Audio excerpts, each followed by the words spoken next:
Voici les raisons pour lesquelles nous avons fait le choix d'une Tesla Model 3. D'abord, un petit mot sur notre besoin. Nous n'avons besoin que d'une seule voiture dans le foyer. Il s'agit d'une voiture principale, et donc pas réduite à de petits trajets. Nous devons donc pouvoir voyager, partir en week-end, traverser la France et pourquoi pas l'Europe. Nous sommes 3, dont un enfant en bas âge. Il nous faut donc un peu de place côté bagages. Pour les longs trajets, l'autonomie joue un rôle, mais pas que. Il y a aussi les infrastructures de recharge et la vitesse de charge qui importent. La recharge devient problématique quand elle est longue et répétée.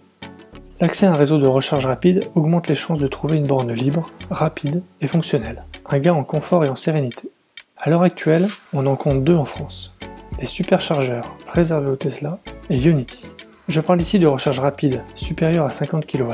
Il existe bien plus de bornes en France, dont certaines gratuites, mais plus lentes. La durée de l'arrêt dépend de la puissance de charge et de la taille de la batterie. Dans ce tableau, j'ai listé pour plusieurs modèles la taille de la batterie, la puissance maximale de recharge et la durée pour charger de 0 à 80%. On parle bien de la puissance maximale car cette puissance varie en fonction du niveau de charge de la batterie. Rapide au début, elle ralentit ensuite. Un peu comme quand on remplit un verre d'eau, plus on s'approche de la fin, moins on doit aller vite pour pas que ça déborde. Grâce à sa petite batterie, la Ioniq se recharge la plus vite. Viennent ensuite les Tesla, le groupe PSA, la BMW i3 et l'ID3 à petite batterie avec 30 minutes pour 80%.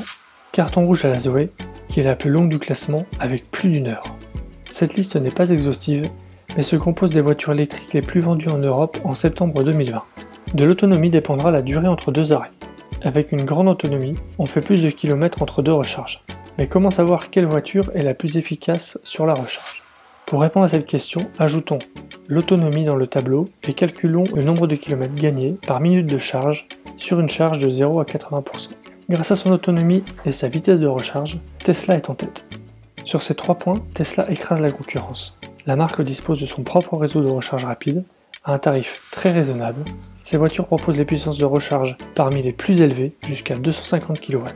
Et Tesla compte parmi les meilleures autonomies du marché grâce aux efforts de leurs ingénieurs sur les batteries et sur l'efficacité des moteurs. Regardez les résultats des tests réalisés par Carlisiac à base de tours de périphériques parisiens. Le lien est en description. C'est un véhicule qui a été pensé pour être électrique dès le départ, contrairement aux constructeurs historiques qui ont électrifié leur gamme existante. Et ça se voit avec sa conception skateboard, c'est-à-dire batterie dans le plancher. Elle dispose d'un centre de gravité très bas, d'un aérodynamisme optimisé et de places disponibles pour proposer un coffre à l'avant et un sous-coffre à l'arrière. Regardons comment cela se traduit sur un trajet de vacances grâce au planificateur A Better Route Planner. Simulons pour différents modèles de voitures électriques le même trajet. En thermique, ce trajet demande 6h55, ce à quoi il faut ajouter au moins un arrêt pour déjeuner, donc 7h30 minimum.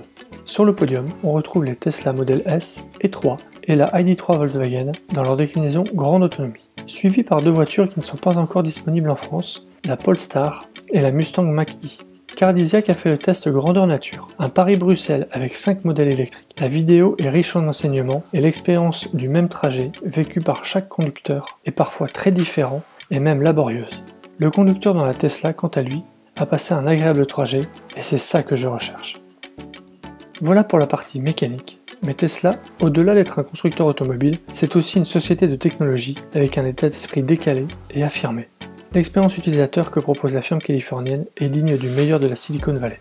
Un grand écran tactile qui regroupe la majeure partie des commandes et de l'infotainment, des mises à jour sans fil pour télécharger les nouveautés, la conduite semi-autonome, un ordinateur de bord au service de l'utilisateur avec un calcul efficace des trajets en prenant en compte le trafic et les recharges. La voiture vous dit où s'arrêter et combien de temps. YouTube, Netflix et des jeux pour passer le temps à l'arrêt. Un véhicule connecté en permanence que l'on peut géolocaliser, vérifier à distance, est-il bien fermé, où en est le niveau de charge, et même contrôler à distance, pour lancer le chauffage ou la climatisation par exemple. Le tout dans un style épuré et moderne. Un véhicule électrique qui ne s'use pas, ou très peu, et en plus tous les mois reçoit des améliorations pour être au même niveau que le dernier modèle sorti d'usine, à l'image de l'industrie du smartphone.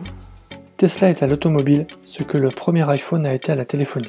Une innovation en rupture de l'existant, concentrée sur l'expérience utilisateur. Bref, impossible pour un geek de rester insensible.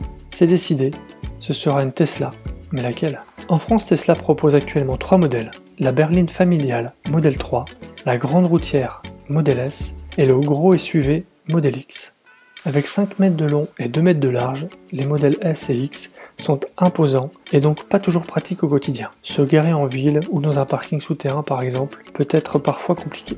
Avec un tarif neuf de plus de 80 000 €, il aurait fallu se diriger vers le marché de l'occasion où on trouve des modèles S relativement kilométrés au même prix qu'une Model 3 neuve. La question s'étudie. Mon choix s'est porté sur la Model 3 pour sa ligne simple et épurée, son gabarit spacieux mais pas démesuré, son grand toit vitré et ses nombreux espaces de rangement. Et sur la déclinaison grande autonomie pour gagner en confort sur les longs trajets.